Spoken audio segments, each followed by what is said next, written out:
this is Steve in Dallas, Texas. It's Saturday morning, and you are listening to Light Talk.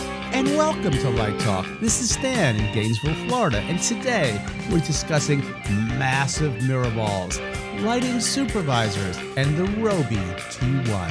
And this is David, recording from the beautiful Belmont Shore neighborhood of Long Beach, California. And if you don't know already, you are listening to Light Talk, and we are the Lumen Brothers.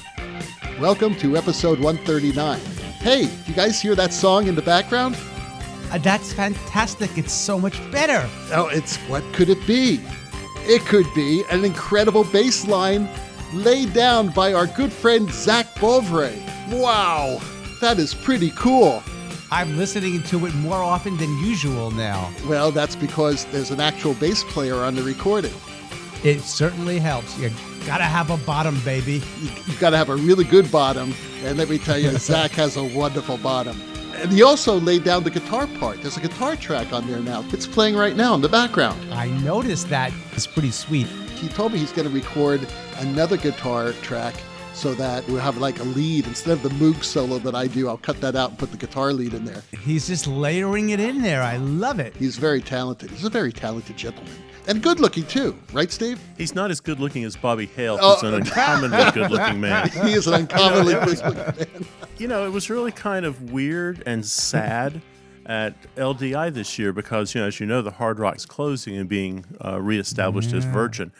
And I would notice when Bobby would walk past the Circle Bar, everything would come to a stop and people would just kind of look. And they realized that in the future, he wouldn't be walking by the Circle Bar anymore. Oh, wow. History being made. You know, our longtime listeners know this story, but we have about, I don't know, how many listeners now? A lot of them, thousands of thousands. But anyway, thousands and thousands. But for the people who don't know, when we started this podcast, we didn't expect more than about 40 people to listen to us. So we really didn't care what our theme song would be. So I found this great recording of Blinded by the Light. Right, Blinded by the Light, right. Covered by Bruce Springsteen and the E Street Band. And we played that. And then when we started to get popular after about 3 or 4 weeks, we realized that, hey, we were breaking some major intellectual property rules. This was going to be a problem. This could be a problem. So we decided to write and record our own song. And my nephew, Eric, and I put the song together. We composed it together and recorded it. And then I had Stan and Steve put their voices on it. He forced us to sing. Yeah. And we even had somebody's kid on it, too. I don't know. It's on it, but it's not there anymore. But anyway, we were interviewing Zac about a year and a half later, and it came out in the interview that he was a bass player. And we were talking. I said, who's your favorite bass players? And he was telling me, several from the progressive rock era, Chris Squire being one of them from Yes. And I said, Zac, would you lay down a bass line? Because, I played the bass line on the original, and it's really lame. It is really awful. So Zac said, sure. And about 6 months later, he gave me a bass line. He's a busy boy. He doesn't have time to do this, but he did this. Very generous. He's very generous. He sent it to us last week. I cut it into the master tapes, and now we have Zac playing bass and guitar on our theme song. So thanks a lot, Zac. We really appreciate it. Yeah, the song is better now. And I didn't even know there was a bass track, David. There was a bass track on the original? It went boom, boom, boom, boom, boom, boom, boom, boom, boom, boom, that's right. boom, boom, boom, boom, boom, boom, boom, boom. That was the bass line. Now he's like all over the place. He's playing picked bass. Sounds like a Rickenbacker. It sounds fantastic. It's exactly what we wanted. So thank God for that. Don't we have a tuba player? That would be Don Holder. Don, I hope you're listening to this. We need a tuba line. We need the tuba back. Just at the right accent points. Right, exactly. Get the right. So anyway, moving on. I've returned from Palermo. Tell us about Palermo, David. I'll tell you a little bit about Palermo. I am going to write a book about being a lighting designer in Italy because, believe me, I have so much content that it is unbelievable. It's truly amazing. But I just got in there, and of course, half the things weren't ready, and then I immediately had to start lighting the show over an orchestra dress rehearsal. It was not easy. I mean, it really wasn't. But I got through it, and we got the show up, and it's a big hit. Everybody's fine with it. But boy, it's really hard. It's really hard sometimes to do this. And the crew was great. Don't get me wrong. but it's just the nature of Italian theater that everything is chaotic and things aren't on time and everybody complains about the money. There's always a lot of jawing going on. But there's a lot of love. Isn't there a lot of passion, right? Yeah, the guys are very passionate, and I do love working with them. They're really good people. But I'll tell you, it's really hard. It's very difficult in their system. First of all, they have this old DTS console that runs on a very old version of Microsoft Windows, and it has probably the worst user interface I've ever seen. There's only a few encoder wheels, and you have to go through menus to get the different functions, so it takes a long time to program, to call out the particular parameter. It's a mess. The programmer, who's a very nice guy, still was having difficulty meshing the board with these new lights that I was using.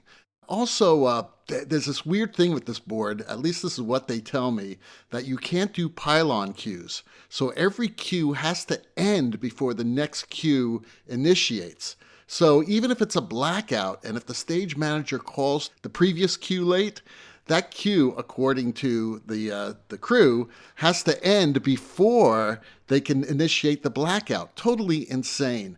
Now, I was using the same board in Napoli, and I had to show the guys that, yes, it will do a blackout in the middle of the previous cue, but these guys do not want to do that, and they actually refuse to do it in Palermo. So that is difficult. That is the first problem. The second problem has to do with the way they channel things there, because you have to use whatever channel numbers they want to use. So you'll have channel numbers that make absolutely no sense in the system. So the best way of doing a show is doing it with groups and then pulling out these like, okay, group 73 at full. All right, take channel 671 out. Take channels 433 to 50. It's crazy. Totally nuts within the groups. They won't let you repatch. No, basically. there's no repatching. Now, again, this happens in most theaters in Italy. It's crazy, but they don't like to repatch anything. Once you have channel 723 is that 2K PC up there on the second bridge, it will always be that channel number. And I think that's why they do it. So you're basically saying when in Rome, do as the Romans. Yeah, eat as the Romans, party as the Romans, and light as the Romans. Yeah. Okay, well, you have a lot of history there. Right. Now, the cool thing is that I used a lot of new equipment. I used the new Robe T1. I used their spiders, and I also used their tarantulas, which is all relatively new equipment. So I got to see the performance of this stuff that we could talk about on Light Talk. So we're actually going to be talking about the T1 today because I think our second question is about it. But hey, let's get the show started. Steve has our first listener question. And it comes from Toby in Cleveland. And Toby writes, I need a large mirror ball for our spring dance concert. What do I need to know? Well, Toby, let me tell you about mirror balls, just in case you're a little unfamiliar with them. A mirror ball is also known as a disco ball. Yeah. And my favorite, it's also known as a glitter ball. So mirror ball, a spherical object, picture the size of a basketball or something, hundreds and hundreds of little mirrors glued to it. You hit it with a couple lights and beams shoot out everywhere. Typically, you add a motor to it so you can have a variable speed and turn that thing. Mirror balls go back to the 1920s. If you want to see a mirror ball in action in contemporary movies, take a look at Casablanca, and you will see a mirror ball used there. The thing about a mirror ball, you say a large mirror ball. So when you say large, I think 16 inches. That's kind of a standard mirror ball size. It's not going to cost you very much, $100 maybe, $15 to $30 for a motor. But the tips you need to know with a mirror ball. First of all, you're probably going to want to use an ERS. Use a Lico. Don't use a Fresnel. Don't use a beam projector. Don't use a scoop. Use a Lico. And don't shutter your Lico. Because if you shutter your Lico, that shutter, as it hits the mirror ball, will reflect back. So all of a sudden, instead of like little dots coming back at you, you might have like little gingerbread men dancing back at you with your shutter cuts. So you're probably going to want to drop an iris into your Lico. You can get by with two. Think of the mirror ball in two hemispheres. So one light should cover the front of the mirror ball, one should cover the back of the mirror ball. And that's really about all you have to know. Have you guys had a chance to use mirror balls in your illustrious careers? Oh, yes, of course. I have one little trick that I used to do when I was young designer. Sometimes we wanted to put like dots of light on the scrim, on the background, but not anywhere else. And so we would hang the mirror ball up in the flies, and then we put a couple of Lecos, like Steve says, on the ground, and we'd shoot up at them from behind it, and we'd have a border in front of the mirror ball, downstage of it, and we'd bounce off the back. So in other words, we were only bouncing off the rear side of the mirror ball, and it would reflect downward onto the cyc. And then when we'd spun it, they just sort of dance across the sky. So it was sort of a poor man's star drop back in the day. And then I've also done it with pin spots too.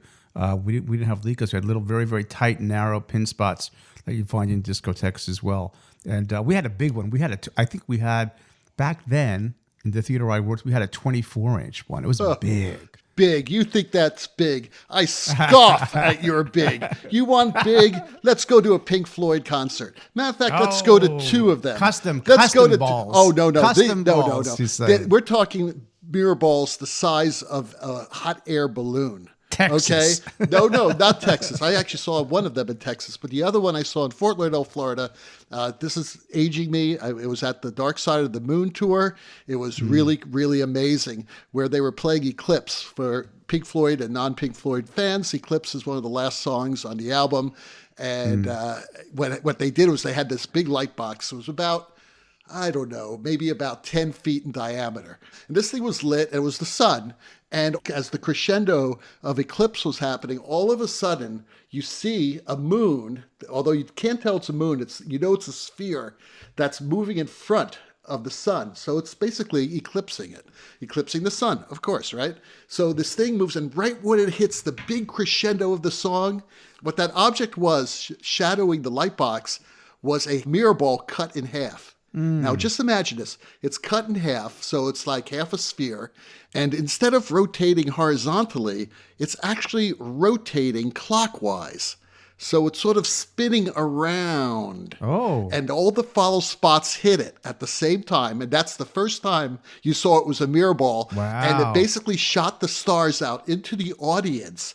And it looked like you were tumbling through the universe because the stars were like rolling. It looked like you were in a tunnel of stars. And there's haze, right? Of course, it's no just like, marijuana smoke. smoky. There was a lot of marijuana smoke, right? The original haze. The original right. haze, exactly. So all this was happening, and I must tell you, it was a wow moment. It was like that first Verilight moment we were talking about with Tom Littrell about. Okay, so that was the first one. Then fast forward about 15 years, maybe 20, and I'm in Texas Stadium watching the Delicate Sound of Thunder tour. It was designed by Mark Brickman, both the lighting and the production design. And what he had was a gigantic mirror ball. This thing had to be about 40 feet in diameter. Come up from 40 feet? Yes, it was gigantic, Stan. And you can actually see this. Maybe it's 30 feet. Maybe I'm exaggerating just a tad. But it's huge. And it comes up from the center of the audience because it was a stadium tour. And this thing would go up, and it was a mirror ball. And then not only was it turning, and it was gigantic, that it opened up like a flower. It was just amazing. Oh, wow. And you could actually see that on the Delicate Sound of Thunder DVD. Truly an amazing moment. So those are big mirror balls. All right. So that delicate Sound of Thunder, did you notice the light they used to light the mirror ball with? They were follow spots. A 12K HMI. Really? Oh, that was inside of it. That was inside of it. Yes. When this thing opened up like a flower, there was a 12K HMI in it. That's right. Wow. It was amazing. You know, the giant mirror ball came from Madonna. 2 tons. A 2-ton mirror ball on her Confessions tour. Oh, wow. But I have a pop quiz for you, David. Uh-oh. I'm throwing down the gauntlet to see how fast you are on your feet. What happened July the 12th, 1979? Besides my bar mitzvah? That was 68. I don't know. I have no idea. What happened? Well, you should know this because you're a jazz musician. I don't know. July the 12th, 1979. That is the official night that disco died. Oh. Why was that the night, Steve? A disc jockey was doing his gig in Chicago, and he went on the air and he talked about how much disco sucked. And he was fired. He was fired from his job.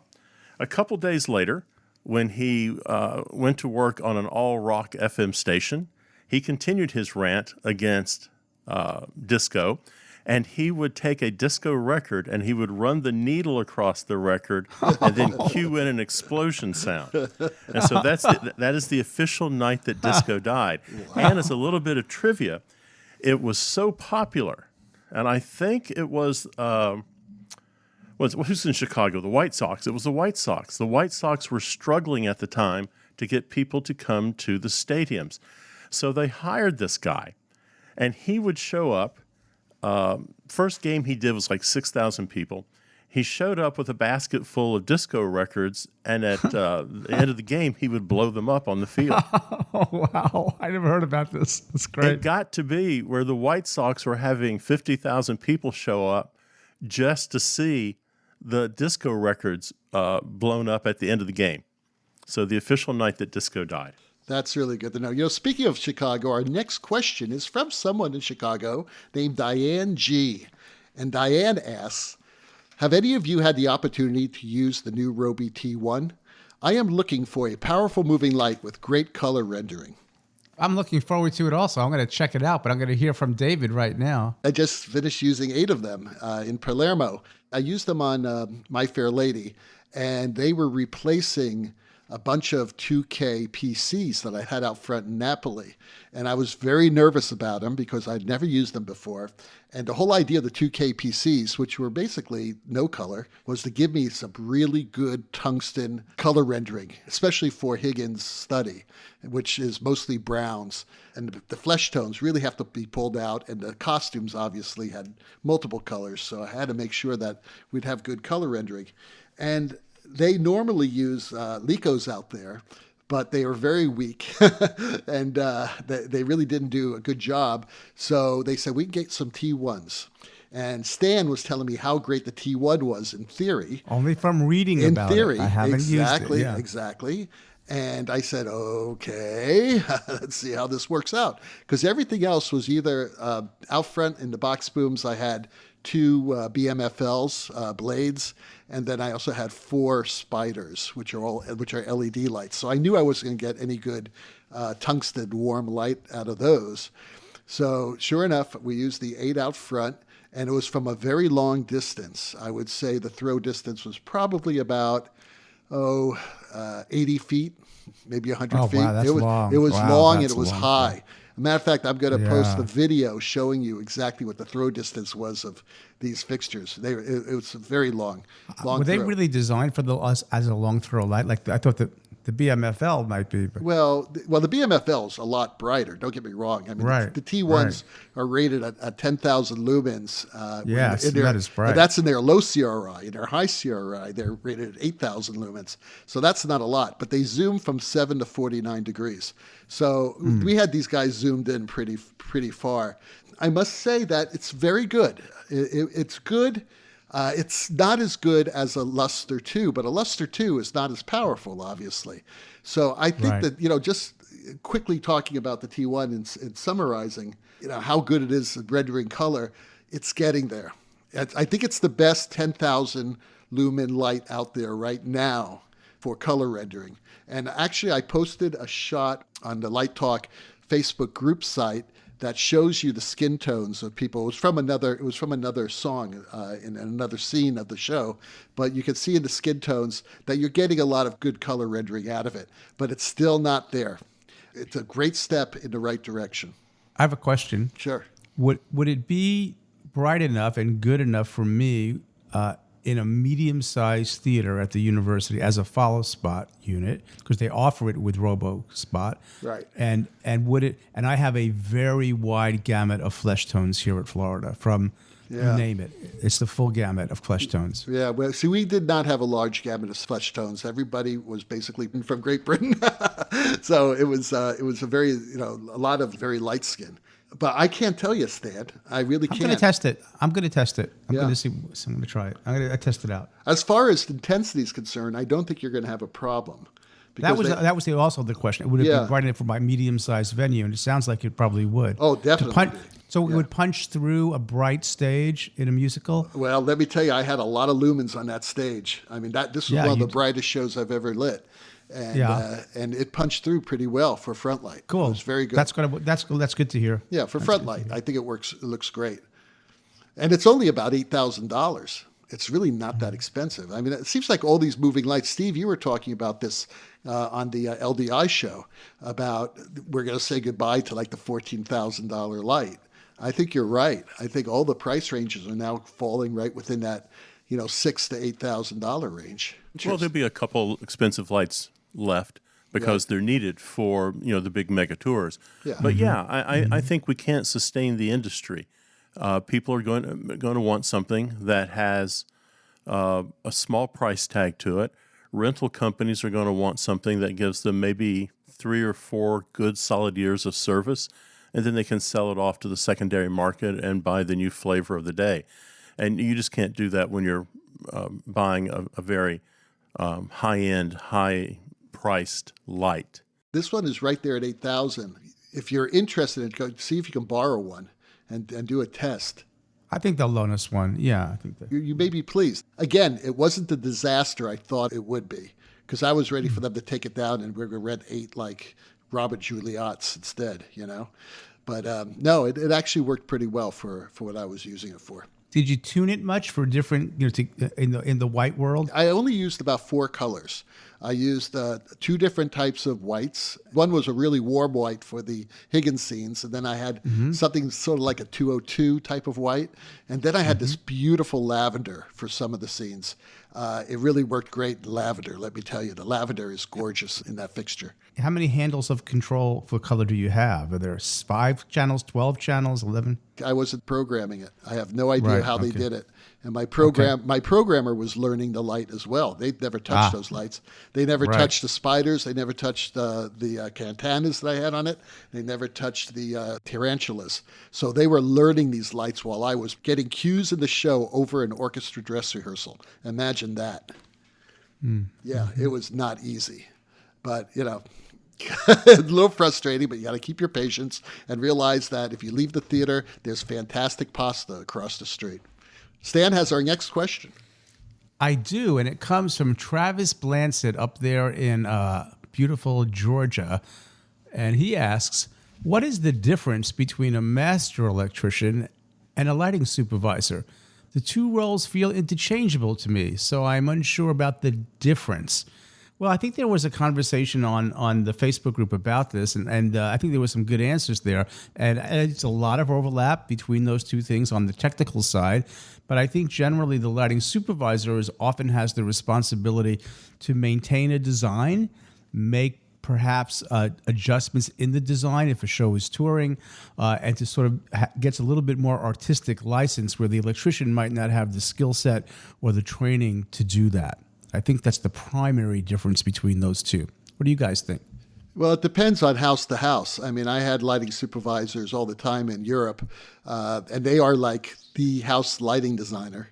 And then I'm thinking about Wendy at the Canadian Opera Company in Toronto, and she was the bridge between me and the master electrician. But you're absolutely right. It's more of a design position than it is of a technical position. Now, you need to know both. You really do. Right. And because, when I was do shows at the Canadian Opera Company, I would be speaking with her during the entire pre-production process. And she was responsible of organizing a light plot that would actually work for 3 shows.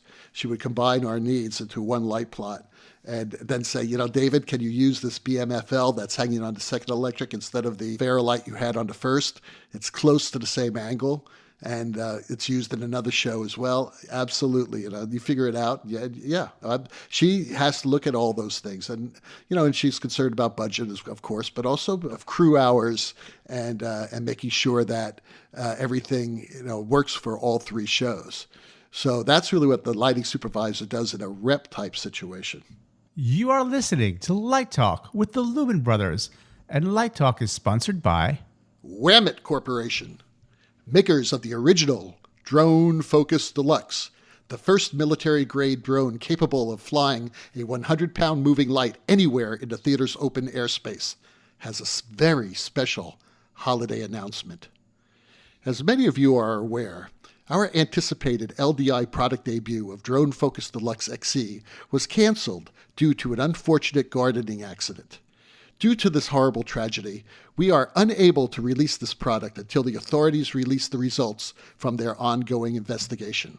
However, to make this up to you, our loyal customers, we are introducing special holiday attachments for the original Drone Focus Deluxe that will bring the spirit of the holidays to your audience members.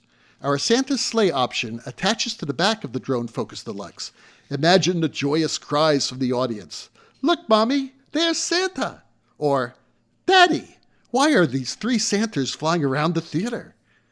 For our Jewish friends, we offer our new Bombay door option to Drone Focus Deluxe. Just imagine pickled herring and gefilte fish drops for New Year's Eve.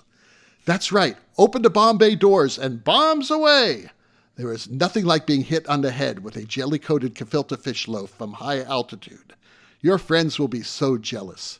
Finally, in the true spirit of Festivus and the airing of grievances, the Drone Focus Deluxe will randomly strafe unsuspecting audience members.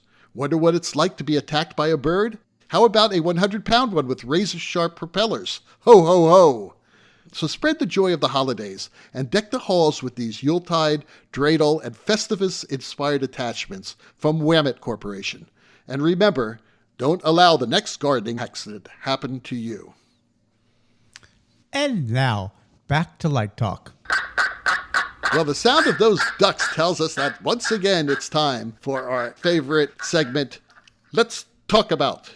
And today, we're going to talk about interesting products that Stan and Steve saw at LDI. So, what products you think are game changers that you saw? Were there any? I guess is my question. So I'm going to maintain my record to figure out how many times I can mention cast software on this show. Oh, now here we go. But I think that Black Tracks is a game changer. I know it's been out for a couple years. It's been out for years. It's been out for 5-6 years. No, that's incorrect. Okay, let's split the difference. 3 years, okay? I don't really know exactly how long it's been out, but in my world, I really kind of just in the last year or so got my head into it, and I got a really good demo on it. So that and the VR, right? So there's VR in the space. I just wish they would use better content, right? In there, that moving around the theater is pretty cool. And, we dreamed about a good tracking system for decades. And you put these little transmitters on people or things, and lights move with them. And they're amazingly good at doing that. But not just that. The global positioning and all of that is really pretty great. I think it's going to be probably drop in cost quickly. And I think it's going to become ubiquitous. I think it does make, somebody said to me, well, if we use that, what happens to follow spot operators? Well, they have to become Black Tracks operators and people who can do all that stuff. But I think there's a lot of exciting things around that. And the VR being able to put directors and choreographers and producers into the world with goggles when they really get that thing ramped up, I think that's a cool product. Do you realize, Stan, that we have several listeners who have a drinking game that will take a drink every time you say cast software? I know, it's terrible of me. I know. What can I say? I'm guilty as charged. Steve, was there anything else besides Black Tracks? Oh yeah. I'm always looking for something fun to use on runway shows. So I was over at AC Lighting, and I saw 2 products that I liked. They've been around for a while. It's called the ChromaQ Space Force, and it is a soft light. They make them in 2 different flavors. The Space Force, I think it's called the Space Force 1x2, and the original Space Force. The original Space Force is about the size of a stop sign. It's 25 by 25 inches by 8 inches. Shadowless light, tunable white light from about 2,800 degrees to about 6,500 degrees. 26,000 plus lumens comes out. Wow. That's bad. So it becomes a piece of scenery for me. It becomes a lighting device for me. And the 1x2 is a big rectangle. 25 by 12 by 8. But wow. I'm going to say the star of LDI this year was URTA. And I think the URTA auditions in Las Vegas went really well. They used LDI as a pop-up source for the URTA auditions. And if you don't know what that is, that's University Resident Theater Association. They hold auditions in a couple places around the country for graduate school. So if you're a designer, you can go to the URTA auditions and meet with roughly 43 different schools. This year, they decided to do one in Las Vegas. And the reason I think it's so good is that it is expensive to go to LDI, and it is expensive to go to an URTA audition in Chicago. And you can't necessarily do both things. You only have so much money.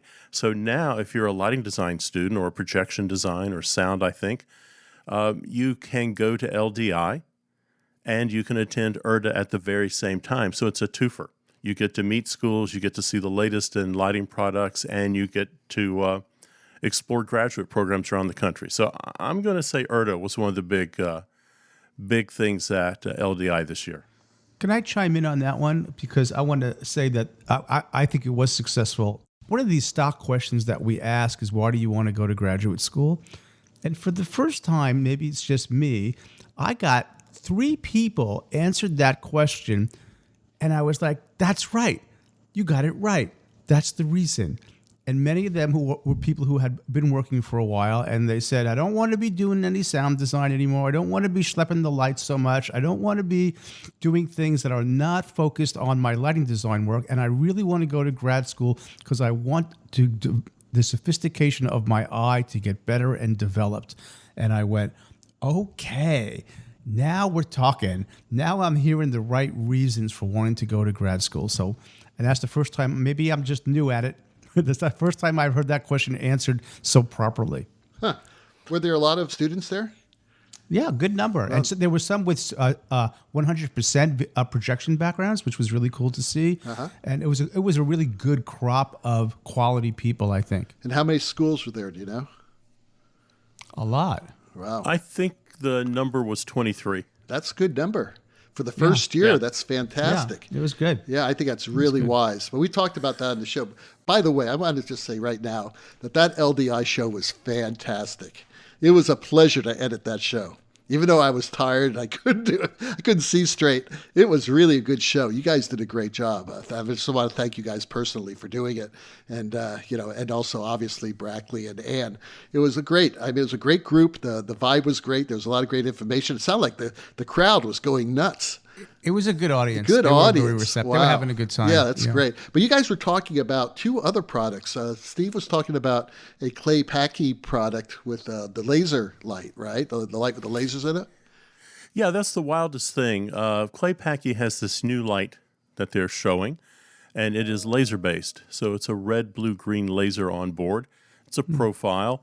It is just bright, with like exclamation points, large letters emboldened. It's super bright, and the color rendition of that red blue laser it's an amazing looking light. And I'm wondering 2 things. I'm wondering if this is the next great thing to come along in lighting, and I'm also wondering if it's sustainable, because I don't know what the price is, but I bet it's pricey. But it's a clay packy product, so you know it's going to be high quality at the same time. And, I just have to say it, and I'm going to offend half the world, how many cameras were flashing when they were showing that light, and how many engineers in Asia are trying to copy it right now.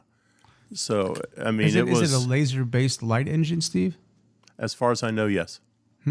Yeah, that's coming in projectors, too. Yeah, I think it won New Product of the Year, or Best Developing Product. And also the other one was the new product by Rosco. Yeah, our good friend Clifton Taylor was a 2-question coffee mug winner. His and her coffee mugs. When he wasn't admiring his coffee mug, he was flashing the little Rosco device around the room, trying to mix, I think it was chocolate or something with it. 99. He went through 99, yeah. Mixed book. They do call it mixed book. That's the name of it. It's a pretty interesting device. I tried everywhere in the world. I mean, I didn't see Rosco anywhere on the showroom floor. Because they didn't do one. So, I mean, had they been there, I would have bought one. But I could not find one to bring home to Texas. They told us that they did 22 trade shows last year, and that this year they were working individually. They had people there who were interacting with attendees on a personal level, but they just didn't do a show floor, which is unusual amazing. For Rosco, right? That's the first time in the history of LDI I can remember. Right. Because I was at all of them, at least most of them in the early days, and Roscoe's always there. But, I just have a question to you guys. Who the hell wants to mix the 99 anyway? 99 is the world's ugliest color, in my opinion, of course. I mean, it's this amber color. I mean, Ann was right, which is it's amber, but it's like a dirty amber. It sort of kills blues. I mean, what's the big deal about 99? Wasn't she really attractive? Was it 99 or 87? No, Who was it? 86. No, 99 was Barbara Feldon. We've been through this before. Remember I said Barbara Eden? No, 80. And who was 86? That's Maxwell Smart was 86. Yeah, 99's right. not as good looking as Bobby Hale, but few things are. I must tell you, when that discussion was happening, I was editing the show, and I was saying, wait a second, this is really bizarre. Why is 99 so important? I think a lot of people like it. I just never, I used it a few times, and I always took it out and saying, this is killing the costumes. It's not working for me.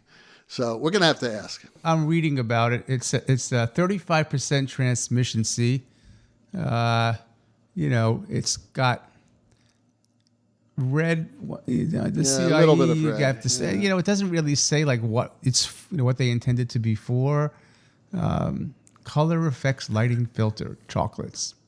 Oh, warm light and reduces intensity. That's how they describe it. Well, every gel Warm reduces intensity, for God's sake.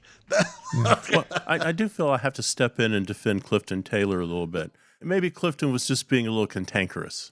Well, he lights a lot of dance. Maybe we should ask him. He's up for an interview. So he has agreed to do one, and I need to schedule him. And I think this should be one of the questions. All right. There you go. How's that? So that's great. So listen, Steve has our last question of the day. Okay, and oddly enough, I think we've answered this.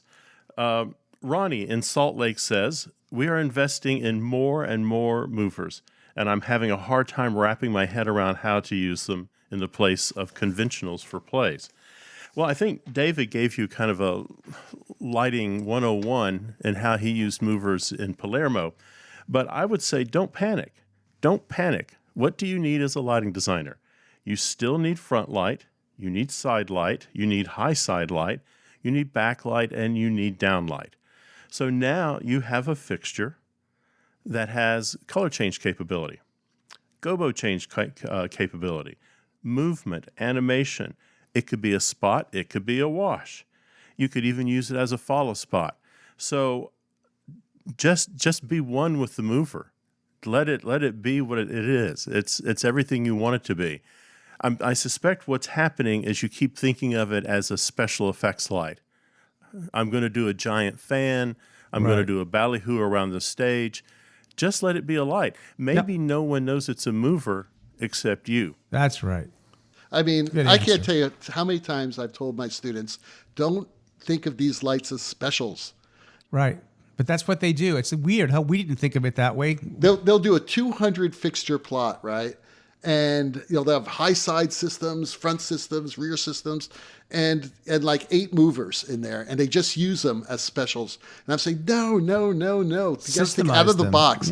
Yeah. Make this one a diagonal backlight. Make this one a backlight. Make this one a front light. You could do this whole show with 8 lights. You don't need all those Licos. And you got to start thinking out of the box, because that is how we do it now. That's how I do it, at least. And that's how I do it. Exactly. Yep. Just use them as big, powerful strokes of light. I just got a project I'm going to get to light a $1 million architectural canopy that's half in a glass box and half outside. And I'm thinking, wow, like, how am I going to systemize this? And they want it to be expressive. So I'm going to use movers, but they might never wiggle. But I'm going to have all those capabilities. Absolutely. They are the ultimate get me out of trouble lights, as Gilbert would say. Well, that Hammond organ solo in the background tells us that once again, you've spent another morning listening to Light Talk with the Lumen Brothers. Check out our website on lighttalk.org for future guests and be Be sure to follow us on Facebook and subscribe to our podcast on iTunes. That way you will not miss a second of Light Talk fun. No guarantee is offered regarding the accuracy of any statements or opinions made on this podcast. And if you choose to litigate, the law firm of Fleck, Flock, Flair, and Glare and their paralegal Snoot will defend us until our retirement funds are depleted. Light Talk is written and produced by the Lumen Brothers, coming to you from Long Beach, Gainesville, and the Republic of Texas. And tune in next week when we talk to Philips and Verilight Lighting's console designer and Broadway lighting programmer, Bobby Harrell. All of that, and maybe even a new sponsor. Light Talk, broadcasting questionable Lumen knowledge and humor around the world. So we'll see you all next Saturday morning. Bye-bye from Light Talk. So long, everyone.